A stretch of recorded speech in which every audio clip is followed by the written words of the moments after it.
Bring the coffee, intern. The voice did not just cut through the room. It slithered across the mahogany table like an oil slick. That was Julian Thorne, 48 years old, tan from tax-deductible golf trips, and possessing the intellectual depth of a puddle in a parking lot. He was the kind of guy who thought synergy was a personality trait, and basic respect was just a suggestion box he could ignore. I paused, the porcelain cup rattling just slightly in its saucer. Not from fear, but from the sheer vibrating effort it took not to launch the scalding dark roast directly into his crotch.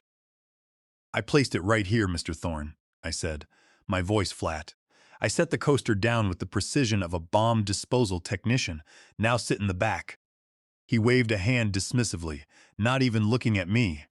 He was too busy scrolling through what I assumed was either stock options or his country club emails. The adults are talking. Try not to breathe too loud, old man.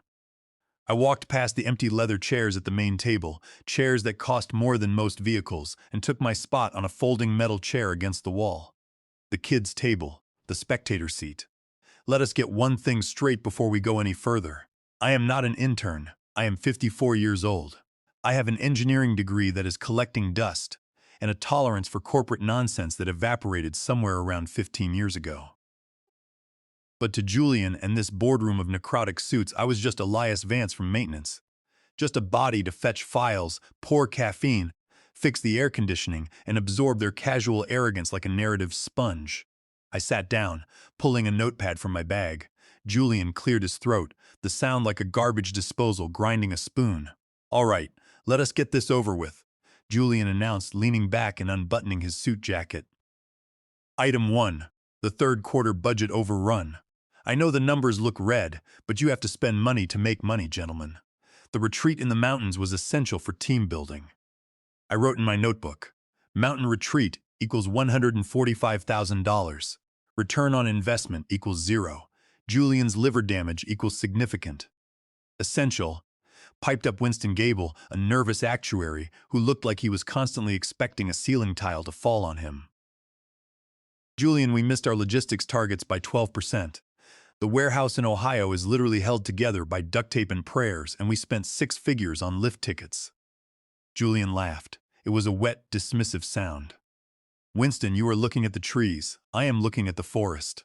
We secured the tentative agreement with the distributors, did we not? They signed a non-binding letter of intent. Winston stammered. That is not a contract. That is a napkin doodle. It is morale, Winston. Julian slammed his hand on the table. This is why you have no vision. Look, the vote to approve the retroactive bonuses for the executive committee is on the table. All in favor? Hands went up.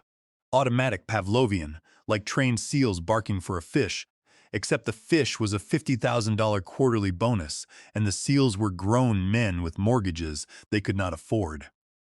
I watched them. I watched the way the light from the projector hit the sheen of sweat on Julian's forehead. I watched the way the other board members, men my older brother Orson had hired, men my brother had trusted, averted their eyes from the glaring red numbers on the screen. They were vultures picking a carcass, too busy eating to realize the animal was not dead yet, it was just hibernating. My brother Orson founded this company. Vanguard Freight and Maintenance, logistics, trucking, warehousing, gritty, greasy, real work. He started with one beat-up truck hauling gravel 40 years ago. He built it into a regional empire with blood, sweat, and a refusal to cut corners. He died 2 years ago, and in those 2 years, Julian Thorne, a man my brother brought on as a consultant to help with modernization, had turned it into his personal piggy bank. They thought I was just the younger brother who did not want the throne. The quiet one, the one who took a low-level maintenance job because he did not have the head for business.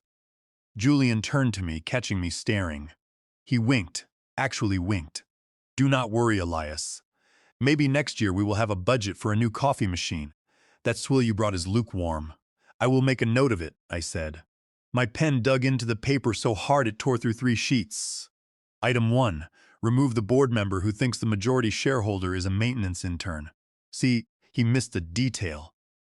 When Orson died, he did not leave the voting shares to the board. He did not leave them to a trust managed by Julian. He left everything, 51% of the controlling interest, to a shell company called Vanguard Horizon Holdings. Julian thought he was the ultimate authority. Narcissism is a hell of a drug. It blinds you better than anything else. He did not know that Vanguard Horizon referred to the first route my brother ever drove. He did not know that the sole signatory on that holding company was me. And he definitely did not know that for the last 6 months, I had not just been bringing coffee and fixing vents. I had been counting votes. I had been tracking every single cent he siphoned off to his consulting firms and offshore accounts. I was not a maintenance intern. I was the exterminator, and I was just waiting for the pests to gather in one place. Meeting adjourned, Julian announced, checking his luxury watch. I have a tea time at 3. Keep the engine running, gentlemen. As they shuffled out, laughing and slapping backs, the smell of their cologne lingered, a mix of sandalwood and pure entitlement. I stayed in my metal chair. I waited until the room was empty, the silence settling like dust. Then the door creaked. One man had stayed behind, Winston Gable. He walked over to the coffee pot, poured the dregs into a cup, and looked at me. He did not smile, he did not sneer. Coffee is fine, Elias. Always was. Thanks, Winston. He is going to sell the fleet, Winston said, staring into his black coffee. He is talking to a liquidation firm next month. He wants to pivot to asset-light logistics, which means firing the drivers and renting trucks we do not own. I know, I said. Your brother would have put him through a wall, Winston muttered. Orson was a brawler, Winston. I stood up, smoothing my coveralls. I am not. Winston looked at me. Really? Looked at me for the first time in years. No, you are not. You are something else. I am just the maintenance guy, I said, picking up the tray of dirty cups. But Winston, do not sell your shares yet. He raised a bushy eyebrow. Why? Because I said, walking to the door. The price is about to go up or down. It depends on which side of the table you are sitting on when the music stops. I walked out into the hallway, the dirty dishes rattling in my hands. The heavy oak doors of the boardroom swung shut behind me with a sound like a coffin lid closing. Julian was already halfway to the elevator, yelling at someone on his phone. Bring the coffee, intern, I whispered to myself, heading toward the service elevator. Copy that, I answered my own echo. Coffee delivered. The legal arsenic is next. The office at 8 in the evening is a different beast than the office at 8 in the morning. In the morning, it is a theater of performative busyness.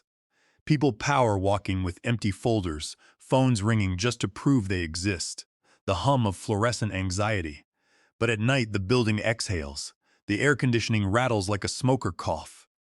The shadows stretch out over the cubicles, turning the open plan floor into a graveyard of abandoned ambitions. This was my time. I sat in my small maintenance office, a beige box, nestled between the boiler room and the loading dock. Prime location if you enjoy the smell of ozone and industrial cleaner. But I was not logging into the standard employee profile. I pulled a small encrypted flash drive from my pocket. Inside was a Linux boot drive with a network scanner I had installed on the server 3 months ago. Is that legally gray? Probably. Do I care? Let us just say my moral compass points strictly toward survival, and right now the ship was sinking. I booted up, the screen flickered, bypassing the standard corporate login. Instead, I was staring at raw command lines. I navigated to the board minutes archive. Julian was lazy. That was his fatal flaw. He did not hide his theft. He just bored people to death so they would not look for it. He buried his embezzlement in documents so dry they could dehydrate a camel. Let us see what you have been up to. You slippery fraud, I muttered. I opened the file labeled second quarter discretionary spending. Page 4, consulting fees paid to Zenith Solutions, $45,000. Page 12, retainer for strategic advisory to Zenith Solutions, $60,000. Page 28, miscellaneous logistics coordination to Zenith Solutions, $32,000. I ran a background check on Zenith Solutions 2 weeks ago. Their registered address is a post office box in Delaware, right next to a vape shop. Their chief executive officer, a man named Tyler.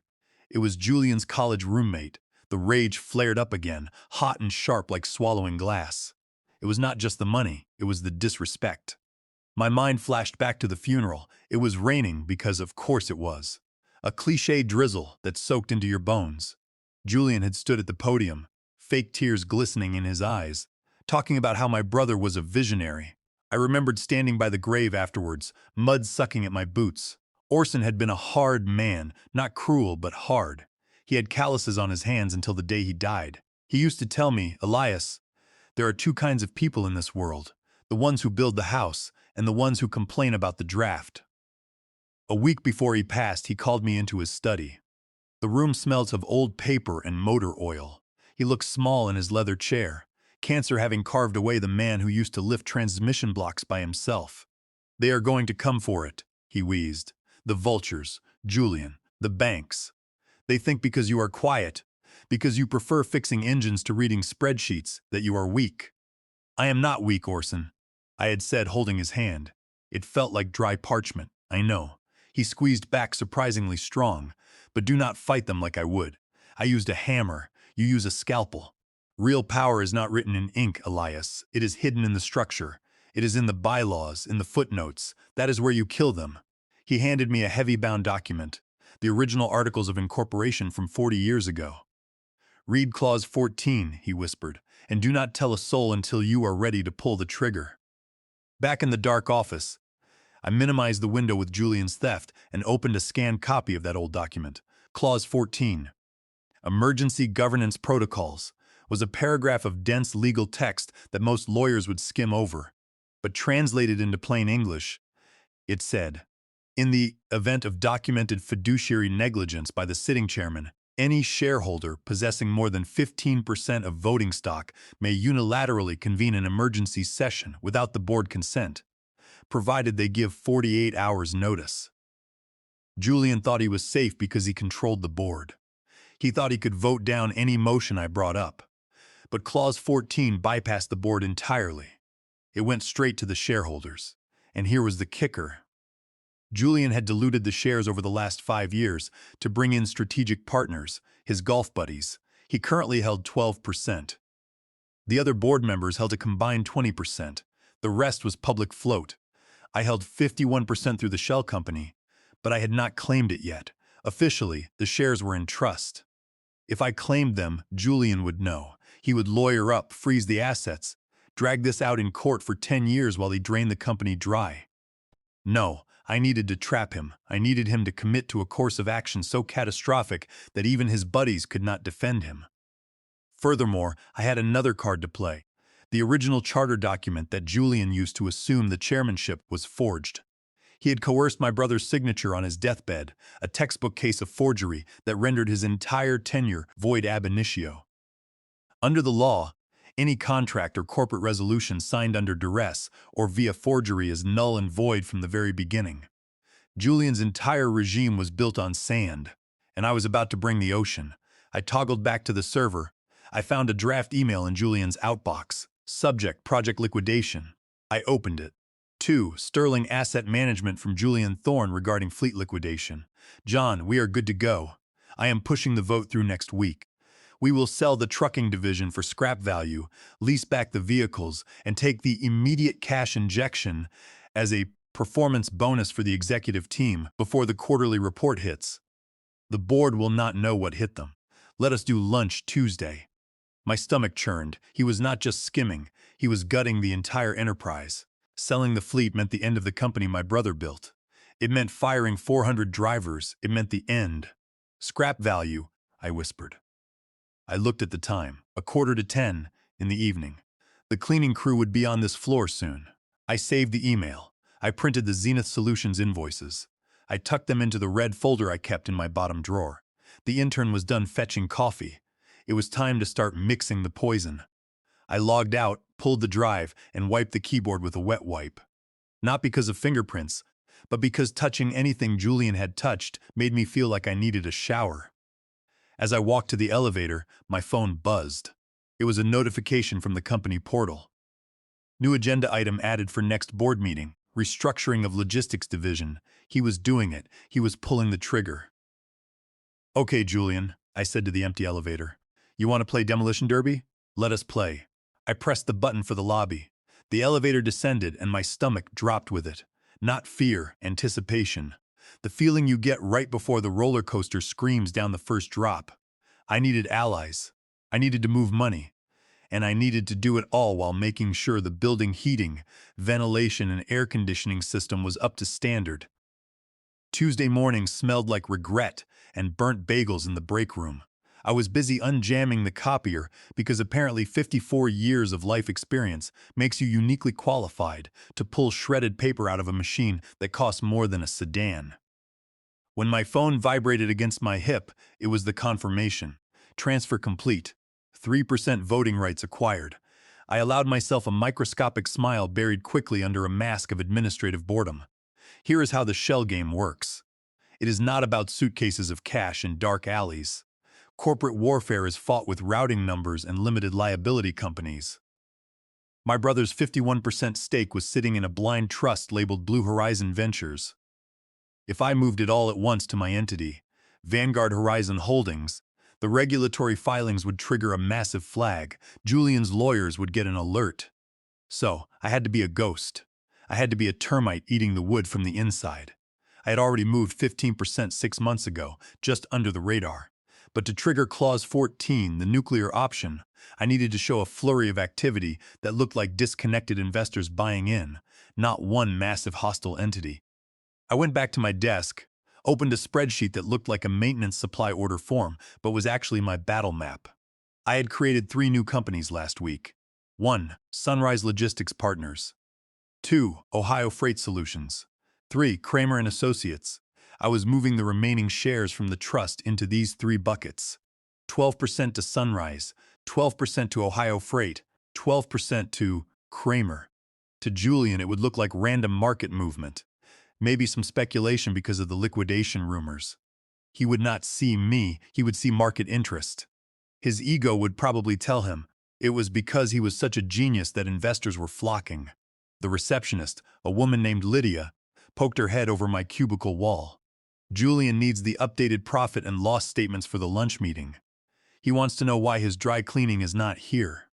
The profit statement is in his inbox, Lydia, I said, typing a command to authorize a wire transfer of $2 million while maintaining eye contact, and his dry cleaning is at the front desk. I told him that an hour ago. Well, tell him again. He is stressed. Stressed, I repeated flatly. Right. I hit enter. The money moved. Kramer and Associates just bought another block of shares. I walked the statement into Julian's office. He was on the phone, feet up on the desk, a golf club in hand. He was practicing his putting stroke on a horrible green mat that cost more than my first car. Yes, ignore the pension fund, he was saying into his headset, laughing. What are they going to do? Sue us? By the time it gets to court, the entity will not exist. We will be liquid, baby. He saw me and muted the call. Did you bring the sparkling water? He specifically asked for imported water. We are out of imported water, Mr. Thorne. It is tap water or nothing, your choice. He blinked. For a second he looked confused. Then he laughed. You are getting feisty, Elias. I like it. Maybe I will not fire you when we restructure. You are too kind. I set the papers down. As I leaned over, I saw a notepad on his desk. He had scribbled a list of names. He thought he had the votes locked for the liquidation. He thought Winston was the only obstacle. I walked out of his office, my heart hammering against my ribs like a trapped bird. He was going to call the vote this Friday. That was 3 days away. My transfers would not clear fully for 48 hours. I was cutting it so close I could feel the razor burn. I needed to stall him. I needed to throw a wrench in the gears that would delay the meeting just enough for my investors to show up on the registry. I went to the information technology server room. It was cold, noisy, and nobody ever went in there except the actual network guy, a kid named Silas, who wore headphones all day and communicated exclusively in nods. Hey, Silas, I shouted over the hum of the cooling fans. He slid one headphone off. What is up, Elias? Hey, Julian is complaining that the projector in the boardroom is flickering. He wants it fixed before Friday. It is brand new, Silas frowned. I know, but you know how he is. Maybe take it down for maintenance for a few days just to be safe. Silas shrugged. If I take it down, I have to order a part. It will not be up until Monday. Perfect, I smiled. He will be furious, but hey, better safe than sorry, right? Whatever. Silas slid his headphone back on. Sabotage, maybe. Petty, absolutely. But if the projector was down, Julian could not show his flashy presentation about why selling the company was a paradigm shift. He could not dazzle the board with graphs that hid the truth. He would have to rely on paper handouts. And people actually read paper handouts. I walked back to my desk. Step 1, get the shares. Step 2, load the transfers. Step 3, jam the projector. I sat down and opened my email. Notification from Sunrise Logistics Partners. Transaction pending. Estimated completion. Thursday at 1 minute to midnight. Friday morning meeting. Thursday night clearance. I was playing chicken with a freight train and I was driving a unicycle. But here is the thing about unicycles. They are easy to turn. Trains are not. "Hey, Elias," Julian yelled from his office. "Where is my damn water?" "Coming, sir," I called back, my voice sweet as antifreeze. I grabbed a bottle of generic seltzer from the fridge, peeled off the label, and walked toward his office. "Enjoy it while you can, Julian," I thought, because you are about to swallow something a lot harder to digest. The annual stakeholder gala was held at the hotel downtown. It was the kind of event that screamed we have too much money and no idea how to spend it. Ice sculptures of trucks, expensive food, a jazz band playing covers of pop hits. I was there, of course, not as a guest, but as event support, which meant I was wearing a black suit that was invisible enough to be staff, holding a clipboard that gave me the authority to look busy while doing absolutely nothing. The room smelled of prime rib and desperation. Julian was holding court near the open bar. He was wearing a tuxedo that was slightly too tight, his face flushed with gin and victory. He was surrounded by his followers, so I told him. Julian was booming. "If you do not like the severance package, you can take it up with the bankruptcy court, because that is where we will be if we do not sell." The men laughed. A rich, throaty sound that vibrated with the knowledge that they would never be the ones filing for bankruptcy. They had parachutes made of gold. The drivers, the warehouse guys, they had parachutes made of anvils. I stood by a pillar, checking names off a list. "Enjoying the party, Elias?" I turned. It was Winston. He was wearing a suit that was clearly 20 years old, fraying slightly at the cuffs. He held a glass of soda water. "It is a lovely display of hubris, Winston," I said quietly. "The ice sculpture is melting, just like our liquidity." Winston chuckled darkly. "He is announcing the vote tomorrow morning." He could not wait for the projector. He printed the decks on glossy paper. Cost a fortune. Of course he did. "Do you have a plan, Elias?" Winston's voice dropped to a whisper. "Because I am looking at these men and I see a firing squad, and we are the ones against the wall." "I have a plan," I said, "but I need you to do something for me. Name it." "Tomorrow the meeting starts. Do not sit in your usual spot. Sit on the left side. Leave the head of the table open." Julian sits at the head of the table. "Not tomorrow," I said. Winston looked at me. He searched my face for a sign of madness. He must have seen something else. Maybe a glimmer of my brother's stubbornness. "All right." He nodded. "I will sit on the left. And Winston, yes, when I start talking, do not interrupt, no matter how crazy it sounds. Elias, you are the maintenance coordinator. You start talking, security will drag you out." "Let them try," I said. Across the room, Julian raised his glass. "To the future," leaner, meaner, and richer to the future, his followers chorused. I watched them drink. I felt a cold, hard knot in my stomach. They were celebrating the death of my family's legacy. They were toasting to the unemployment of 400 people who had sent my brother holiday cards every year. I saw a man from Sterling lean in and whisper to Julian. Julian looked over at me. He pointed. They both laughed. That laugh, that was the fuel. I was not just going to fire him. I was going to dismantle him. I was going to take him apart piece by piece until he was just a man in a bad tuxedo wondering where his life went. I checked my phone. Sunrise Logistics Partners verified. Ohio Freight Solutions verified. Kramer & Associates verified. The gun was loaded. The safety was off. I left the party early. I had work to do. I had to prepare the red folder. Tomorrow was not just a meeting. It was an execution. I did not sleep.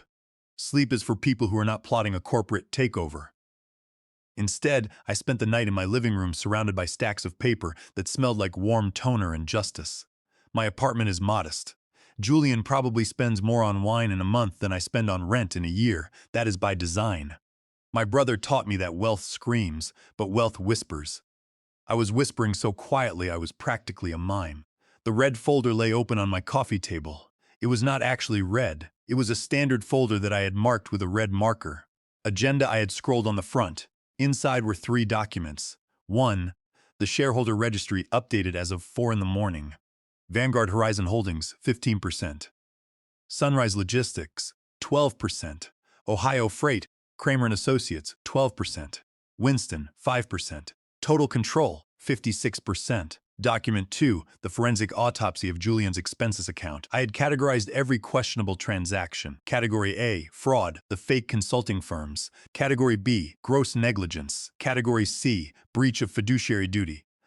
Document 3, the resolution. A single sheet of paper drafted by my lawyer. Motion to remove chairman of the board for cause.